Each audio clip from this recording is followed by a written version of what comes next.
Right, good morning all. I think we're live. I think we're going. Let me just double check. We'll get you over to the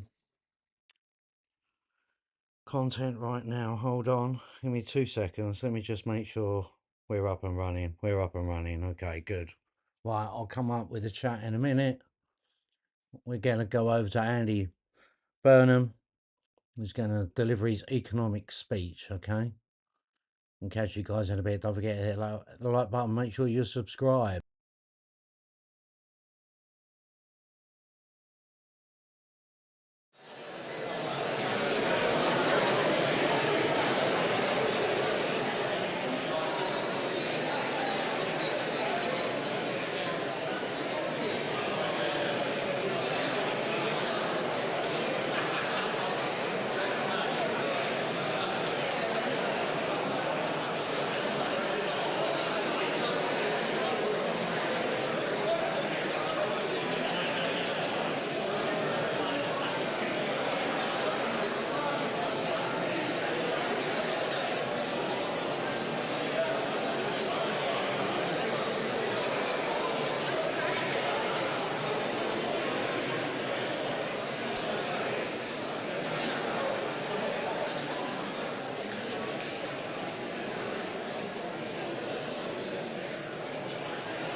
Good morning, everyone, and what a fantastic crowd we've got here today. Thank you all for coming along this morning, and what a fitting venue to be sat in. The People's History Museum, the Museum of Democracy, past, present and future. Such an important place for us to be able to gather today to talk, I think, about one of the biggest moments in politics that we'll ever find ourselves in. And fitting as well, it's my great pleasure to have you all in Greater Manchester, because you just have to look not just around this building or the skyline, but across this great city region, across every town, village and city within Greater Manchester, to see the story of what can happen when you put your principles into action and you lean on your history of people-powered success.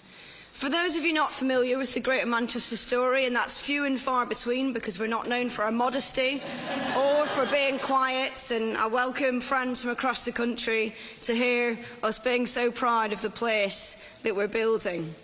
But you think about this place, you think about a city of the Industrial Revolution, the first modern industrial city that was brought here by people, that was built by people, that created a people-powered economy and fought hard for democracy. From the trade union movement, from Peterloo, through to the suffragettes and even the modern computer, Greater Manchester's always had a story to tell about the difference that we made to the world. But you think about our city region in the 80s and the 90s, and you think about a place that struggled in post-industrial decline, that saw what happened when you strip away power, opportunity and control from our places. And you look now as to what we see. We see one of the fastest growing city regions in Europe. But we see something different. We see the creation of a place that's chosen to do things differently, that hasn't just accepted that what the market does is enough, but has thought about how we lean on our history and building a people-powered economy, So when we boast about creating the fastest growing city region, we're also boasting about the young people that we're getting into jobs and opportunities. We're boasting about our schools. We're boasting about the opportunities that we've taken to change people later on in life and help them grasp the creation of a new economy. And there's been one person that's been integral in what we've been trying to achieve over the last decades. And he's chosen a different path. The captain of a football team, surrounded by people that are committed to this place. And what we've been able to create in Greater Manchester has caught the attention, not just in the UK, but when we go abroad. Because we're telling ourselves a different story about what the future could be. A place that puts place before politics, that focuses on people and focuses on community and focuses on opportunity. And look, those of you that know me know that I don't give compliments lightly. I'm not someone that easily fawns on the people around me. So take this with the honesty and the integrity with which I mean it. I've seen Andy up close, and don't get me wrong, at first, when he wasn't on time to everything, I find that really stressful.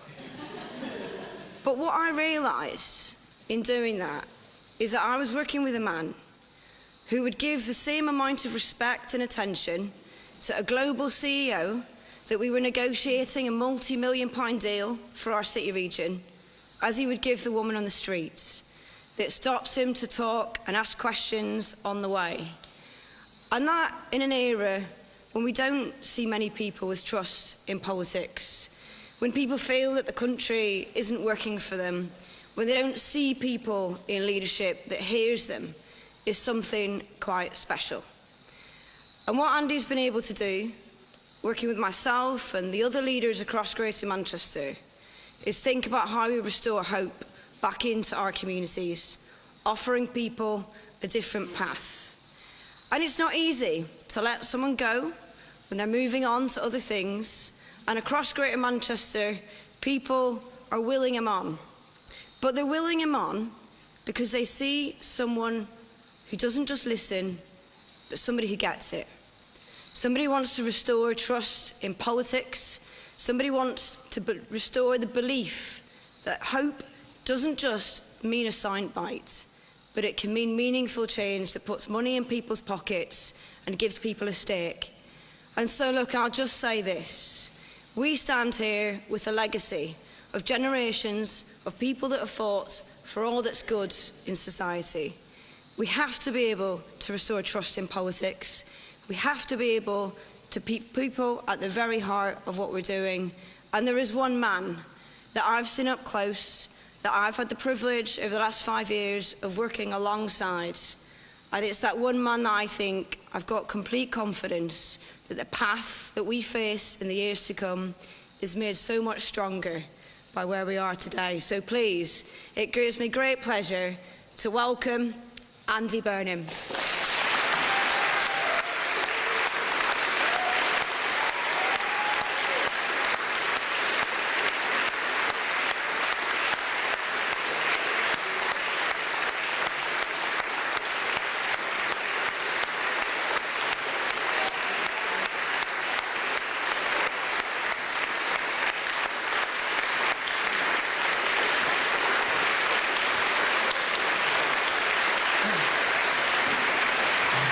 Thank you, everyone.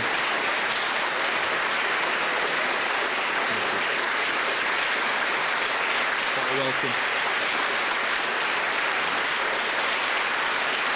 Thanks so much, everybody.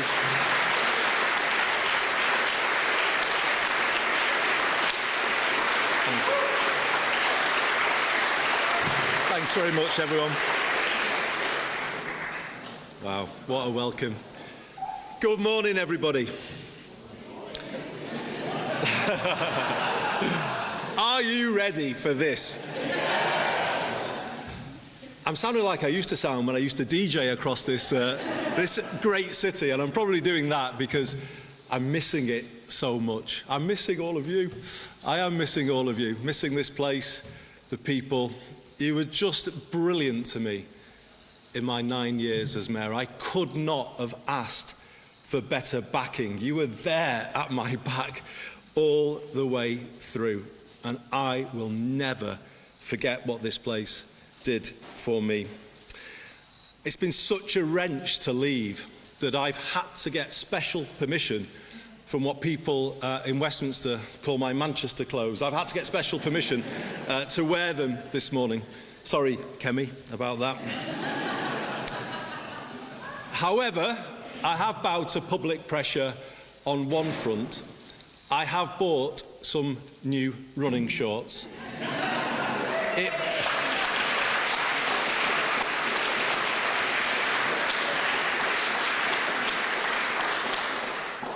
It was either do that or change the decency laws, and I opted for the former. But I can't tell you how glad it makes me that we meet at this big moment in one of my favourite places on earth, the People's History Museum. It holds real significance for me, and it's not just because one of my old coats is in a glass case upstairs. And can you believe it, comes off second best alongside Michael Foot's infamous donkey jacket. It's because these galleries tell the story of our country better than anywhere else. How through time it has not been run in the interests of the many, and how ordinary people have fought to change that status quo and make it fairer. Today, we must take inspiration from that history and get ready to repeat it. The time has come to build the broadest possible coalition of people to lift Britain back up to where we all want it to be. What hope can we have that it will be different this time? That's the question I would be asking if I was a voter right now. It's the one I want to answer as clearly as I can today, and in doing so, give the new direction the country is looking for. After 10 years of political turbulence since Brexit, and 20 years of falling living standards since the 2008 financial crash, Westminster hasn't been working for people, and it hasn't been working for a very long time. In fact, it is broken. And as a result, the country isn't where it should be. It is stuck in a rut, and clearly we can't go on like this. My generation of politicians, including me, must take responsibility. We haven't been good enough. But instead of being honest about that, the parties have continued with politics as usual, finger-pointing, point-scoring.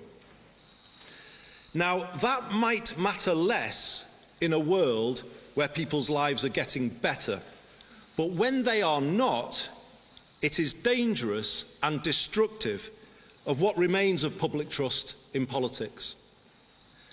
We cannot go through another decade like the one we have just had. We need a new determination to raise living standards of every single person in this land. And we must accept that, to do that, to fix the economy and the country, we need to change politics, and we need to do it now.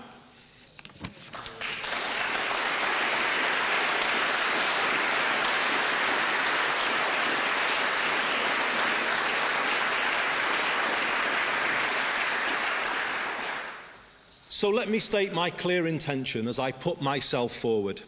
True to the motto of this city, I am going to do things differently.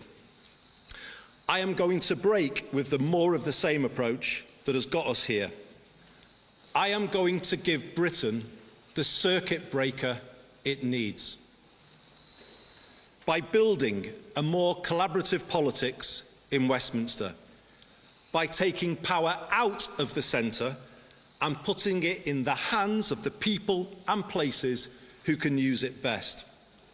And in so doing, creating a new sense of agency, possibility and hope flowing around the country. We will make politics work for you and the place where you live. I know it can be done because we have done it here. When I started as mayor in 2017, we set about building a new approach, a new politics based on the exact opposite of the Westminster approach. Place first, not party first. Problem solving, not point scoring. Long term, not short term. A decade on, it's incredible how much we've been able to achieve by working together instead of fighting against one another. The Greater Manchester Way is based on strong partnership between all sectors: public, private, community, voluntary, academic, faith, and our trade unions. We ask everyone to face the same way and then pull in that same direction together. Let me give you an example. When we realised the last Conservative government had done something significant by introducing 45-day work placements for young people linked to T-levels, we set ourselves the mission of finding one for every young person who wanted one. Over the course of last year, we rang round our businesses in the city region and, with the help of hundreds of companies, delivered our goal of 1,000 extra work placements. That's 1,000 extra young lives changed every year, and it shows what a place can do when it works as one. For Britain to get back where it should be, those same principles need to be applied now to how we run the country. Pull in the same direction, move forward together. But let's not kid ourselves. This is not as easy as it sounds. Westminster and Whitehall are set up for conflict, and they require radical change if the country is to get back on track. I left Westminster a decade ago with the Mayor of the Liverpool City region, Steve Rotherham, because we could see it simply wasn't working for the northwest of England and the people here, and indeed other parts of Britain, the same thing. The Parliament I returned to on Monday is full of good people, many of them here in the audience today, members of Parliament who've joined us. And they are working hard every day, trying to do the right thing for the places that they represent. But it's hard, it's too hard for them to make change. Why? Because power is not in the hands of those places that they represent, but held by an insufficiently accountable, outsourced state. We are one of the most over-centralised countries in the world. And worse, that over-centralised heart of the country is not pulling in the same way, but in different directions. That is the reality of Westminster now, both within our parties and between them, and between the departments of Whitehall. I'll be honest, I was worried about what I found on my return last week. It is a more fragmented, disjointed place than the one I left, and frankly, unhappier. I will work hard to change that culture, leading from the front and showing how things can be different. Letting MPs be authentic representatives and not using the whip system to create fear or close down debate.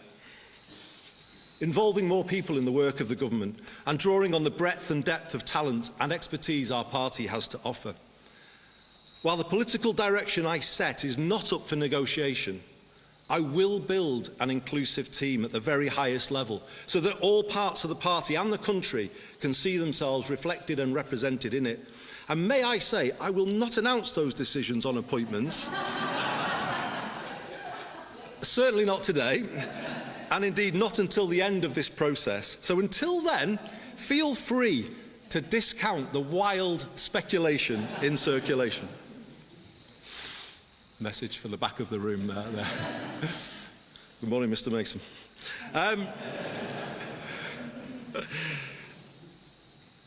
I will reach out to other political parties to find as much common ground as we can and build that more collaborative approach I spoke about a moment ago. So, a greater sense of unity in Parliament will then allow us to give a clearer sense of direction to Whitehall.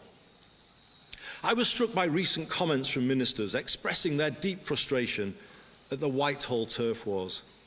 Like Parliament, the civil service is full of good people trying to do the right thing, but they are held back by the structure and culture in which they have to work. It is too adversarial, and too much time is wasted with departmental silos battling each other and battling the Treasury rather than getting things done. How can the country pull in the same direction when that is the reality at the very top? And as mayors, I'm sure I speak for the front row here, as mayors we have felt similar frustration over the years when those same departments constantly push back against our legitimate requests to improve our places by devolving a fraction of the power and resources they hold.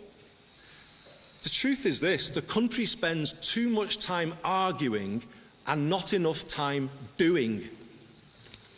I'm not sure this Whitehall culture could ever be justified. It wasn't justified when I was a minister almost 20 years ago, but it certainly can't be justified now.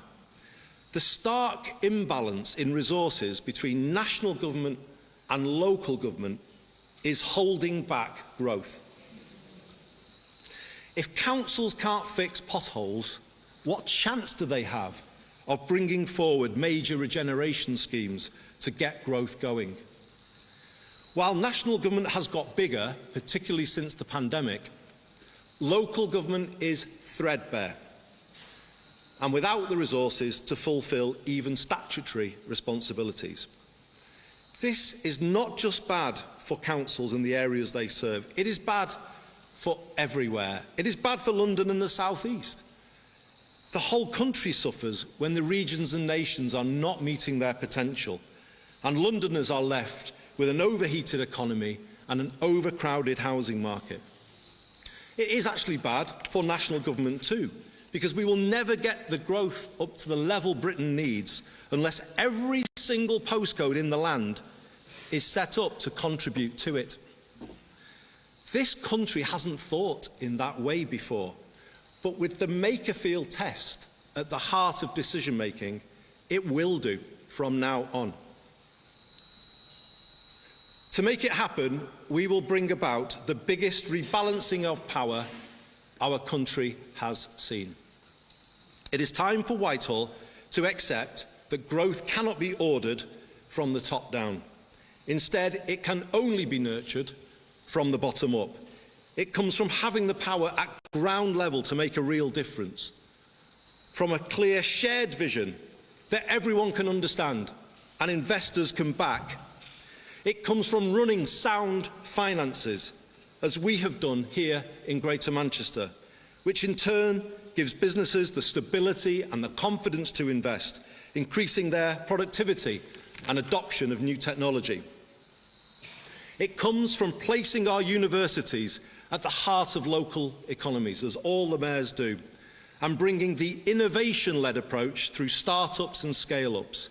It comes from committing to decent infrastructure in all parts of the UK and getting national investors to back the aspirations set by regions.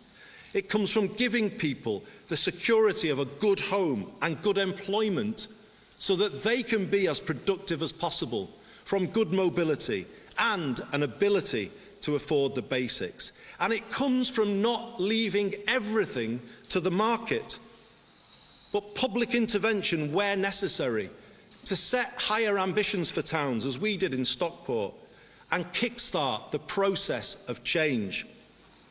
This is Manchesterism.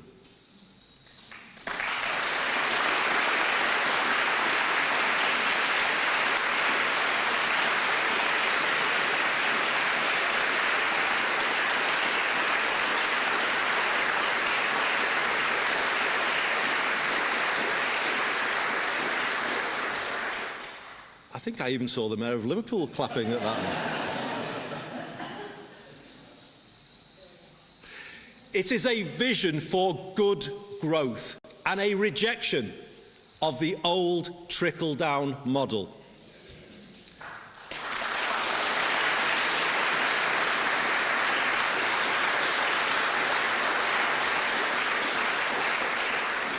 And like the ideas this museum celebrates, which grew here and changed the country, so all parts of the UK should now be given the chance to develop their own version of the same, focusing on the things that matter most to them. Good growth in every British postcode. What a sea change that would be in the way UK government thinks about our own country. Places no longer forgotten or written off, as they have been in the past, but supported to make the best of their assets, seeing the positives in all places. And there are positives in all places, in all postcodes across this United Kingdom. Let's always remember that.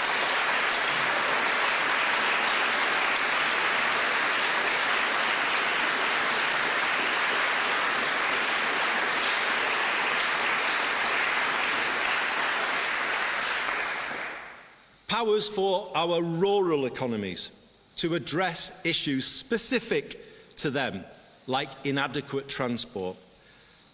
Powers for areas undergoing industrial transition, like Port Talbot, Scunthorpe and Aberdeen. Powers for our proud coastal towns to reimagine themselves for the 21st century. And yes, more powers for London too, over education and housing, so that London can do more for itself and remain the world's greatest capital city. And you heard that here from Manchester.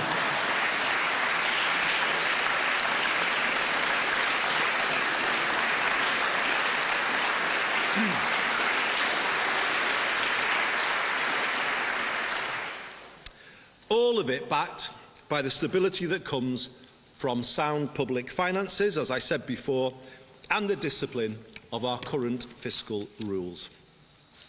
I hope people can begin to feel, hopefully you can, some of the excitement that comes with the change that I'm setting out today.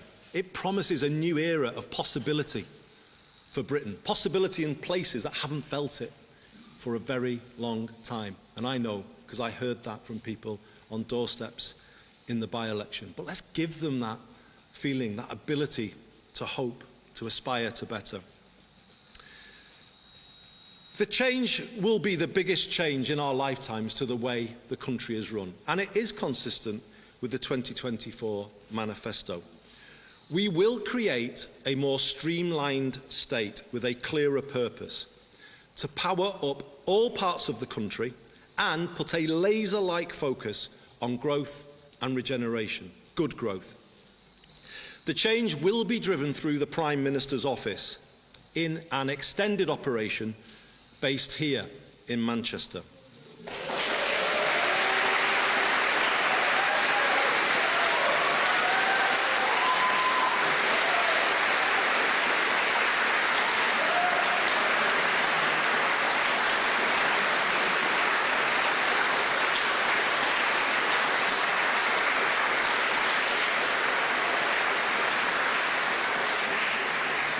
But here's the important thing. It will only be based here. The job of Number 10 North will be to make power flow into the Midlands, into the southwest, into the east of England, and yes, into London, as I said before, as much as into the northeast, Yorkshire and the Humber, and here in the northwest. It will be about offering new opportunities to extend devolution in Scotland, Wales and Northern Ireland by taking power deeper down. The people of Dundee and Bangor feel just as distant from Holyrood and the Senedd as they do from Westminster. Now get this. Number 10 North will be the nerve centre of a rewired Britain.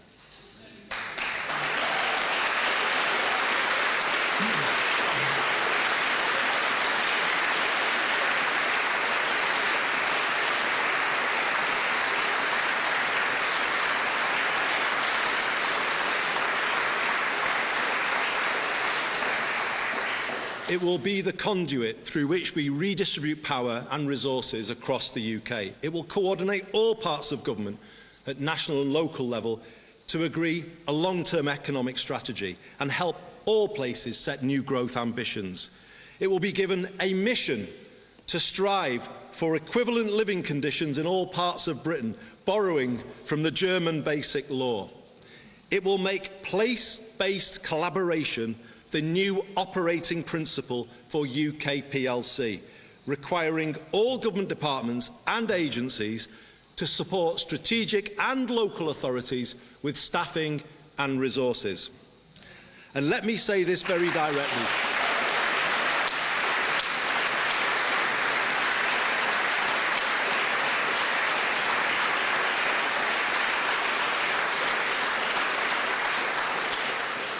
And let me say this very directly. The days of Whitehall fighting the devolution power into the regions and nations are over, for good.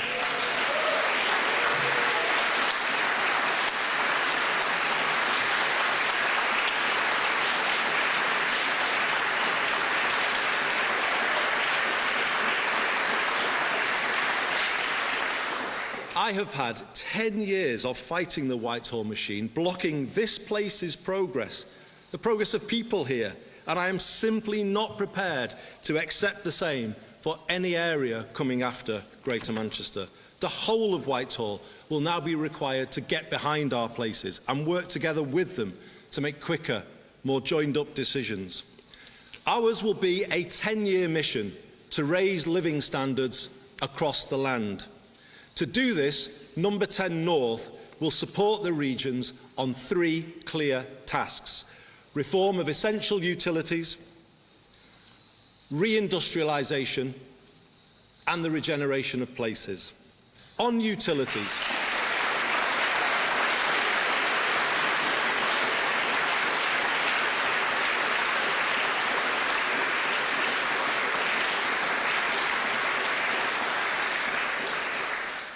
utilities, we will ensure all parts of the UK are able to take greater public control of essential services like water, housing, energy and transport, learning from the model that has transformed our bus networks here in Greater Manchester.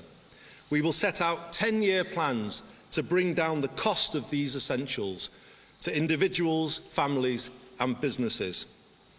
On reindustrialisation, we will support every region to set clear and credible industrial ambitions and provide the support to achieve them, encouraging more cross-UK partnership between places with complementary industrial clusters, as Cambridge and Manchester have done on life sciences. We will consolidate public and private investment at a place-based level and help all areas establish good growth funds, as we have done here in Greater Manchester. We are such an inventive country, and going forward we can be the world's leading innovation nation.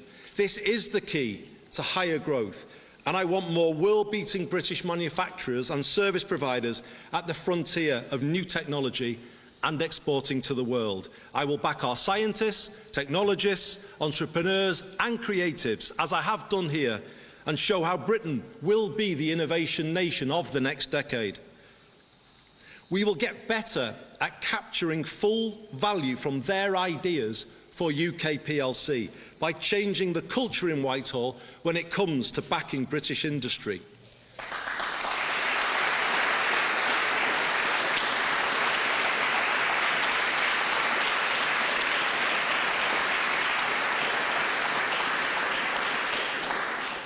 For too long, UK public procurement policy has been based on chasing cut-price deals around the world, rather than helping our own British-based suppliers become more stable and competitive. No more. From here on, every pound raised from taxpayers will work harder for them, and that approach will apply fully to the Defence Investment Plan. We will make sure that all eligible public contracts are subject to proper social value weighting.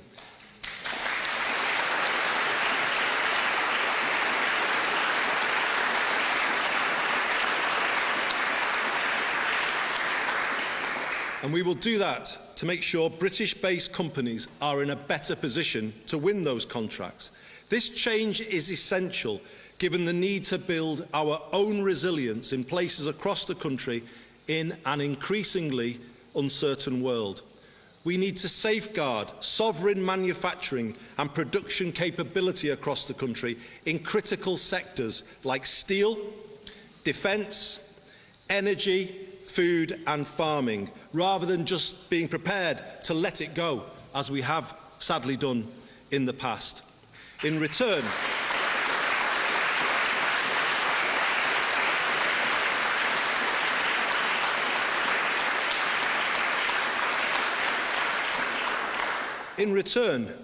we will recycle maximum benefits for our communities and our residents. For instance, by requiring a much greater supply of 45-day work placements and apprenticeships for young people.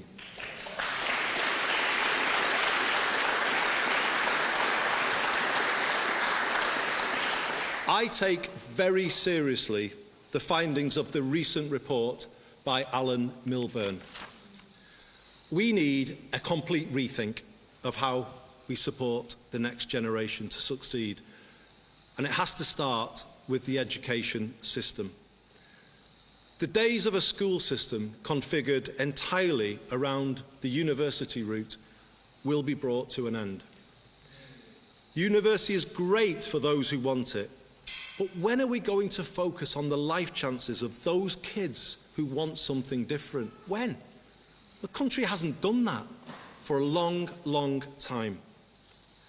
People have argued over many years for an education system based on parity between academic and technical, and that is what we will build, giving every young person growing up here a clear path into a reindustrialised Britain. Where young people need mental health support, it should be provided as part of in-work support. And we will answer the call from the mayors, and particularly the Mayor of the North East, for devolution of employment support and changing the way we support and sustain people in employment, working much more through our community and voluntary sector at a grassroots level, working with organisations people trust to help them, rather than going to places that they fear. This is the difference that the mayors can make, and in doing that, we will reduce the welfare bill in a way that is fair and lasting and helps people move forward. Another way to do that is by repairing the public housing stock. Britain has lost almost 1.5 million council homes since the 1980s, and around the same number of people are now on housing waiting lists and have been there for a very long time. As a result, the country is in a housing trap. We are forced to chase rents in the private rented sector through the benefit system. When governments try to control these costs by freezing local housing allowance, it makes families homeless and places unfunded pressures on councils when they have to pay for temporary accommodation. Britain's housing crisis is having a ruinous impact on its public finances. So, working with local areas, Number 10 North will oversee the biggest council house building programme since the post-war period.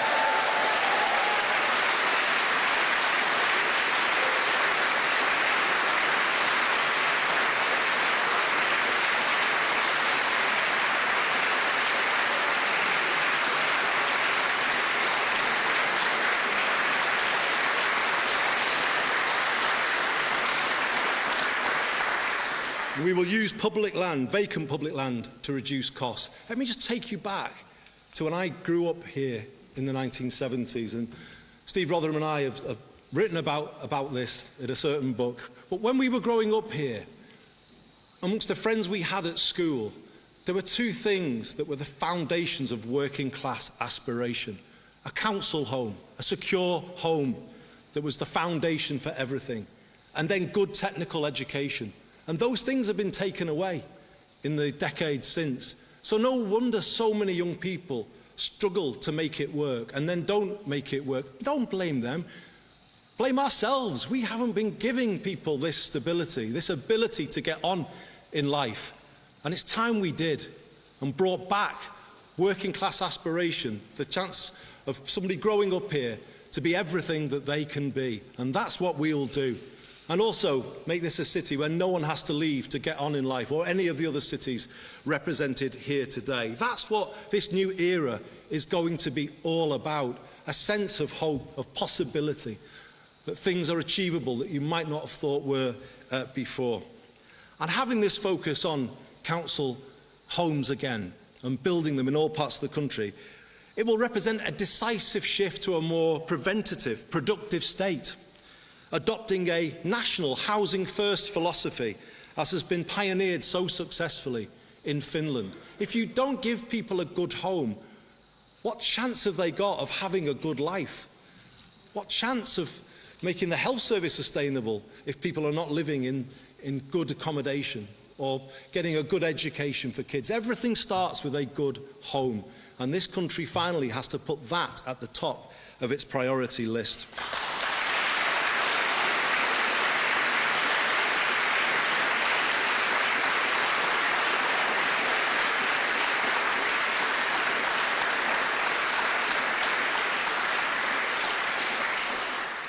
Through this new approach, we will bring higher density residential development to our towns, and Number 10 North will be able to support all places to turn around those towns, their high streets and the local centres, increasing footfall on the high street and protecting more green spaces from development.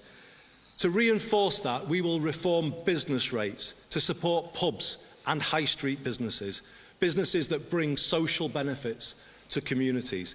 And let me finish by saying this.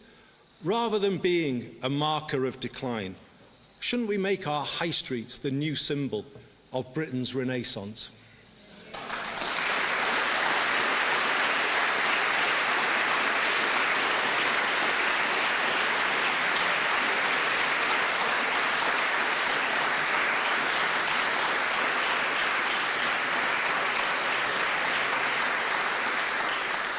Ours is a 10-year mission to raise people's living standards.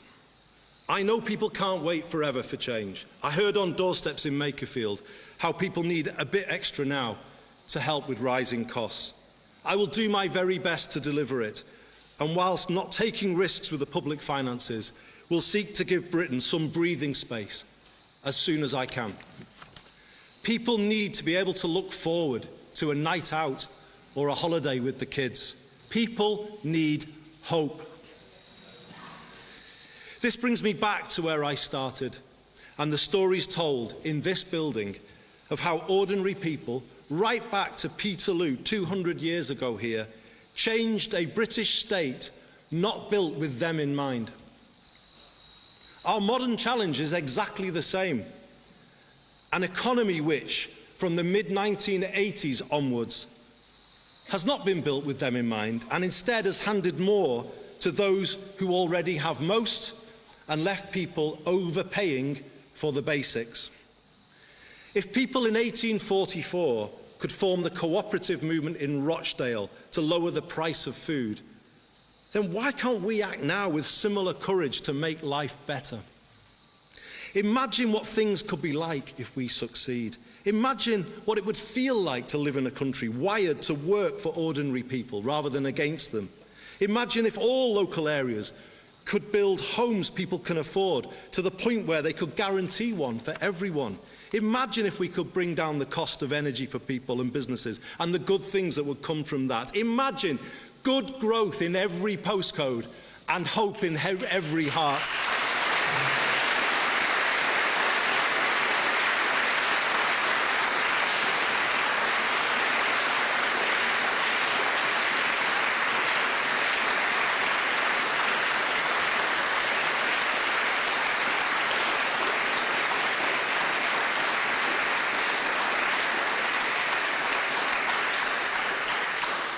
I'll say it again. Imagine good growth in every postcode and hope in every heart. Well, imagine no more.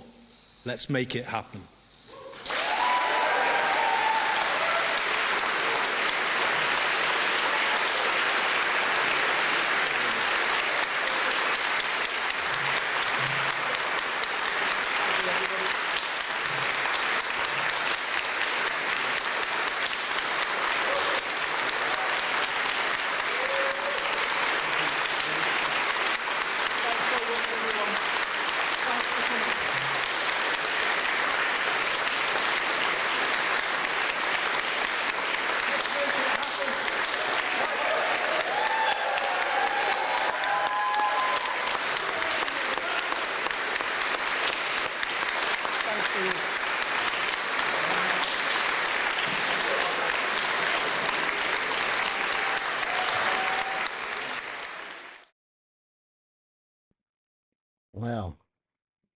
do you think of that? Anyway, get back to current things. Wednesday, I'm not going to be around to do the live stream for PM's questions. Okay. Going to be away for a few days. But I will probably be live. I'll probably be at Parliament Square on my journey. But I will get it recorded and uploaded as soon as possible onto the channel. Okay. The basic meat and potatoes of the Prime Minister's question time, not the beginning or the ending, with just the essential part. Okay. That'd be a great help if you can all watch it, sorry.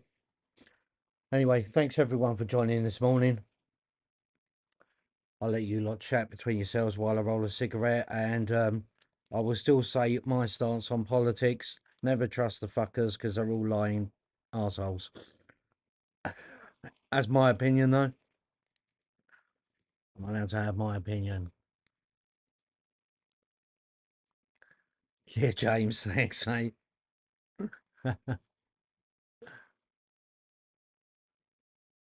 So if you wonder where I am Wednesday, well, you'll probably see me. I'll probably be down at Parliament to do a little stream. I want to catch the MPs going in and out. Maybe give them some words of advice.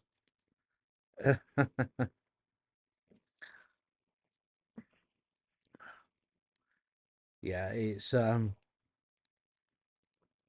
was nothing that we wanted to hear. Cheers, Chrissy. Thank you, love. Nothing that we wanted to hear, was it, really, from Andy? Load of bollocks.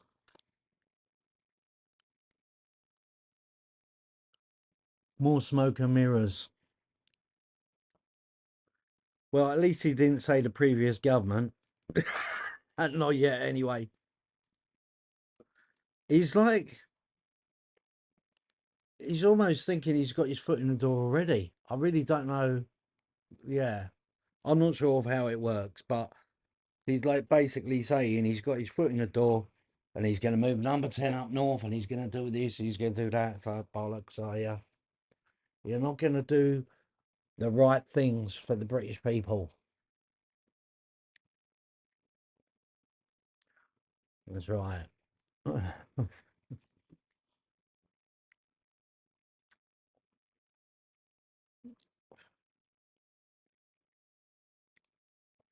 Yeah, there's something going on. Anyway, thanks everyone for watching. It was a bit of a surprise one.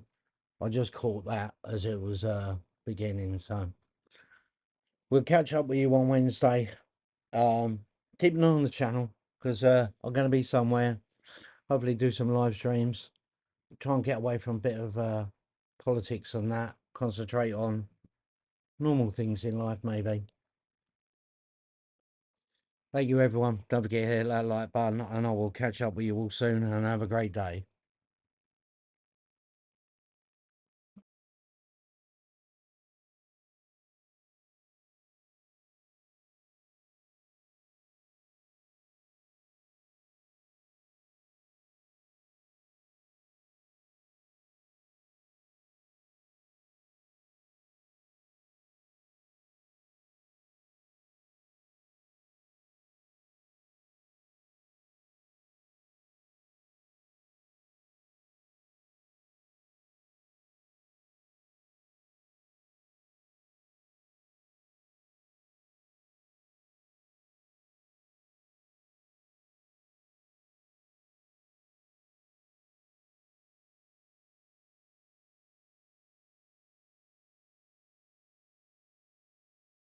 Oh, I've got something better than that coming up, Chrissy. Don't worry. Catch you all soon. Take care.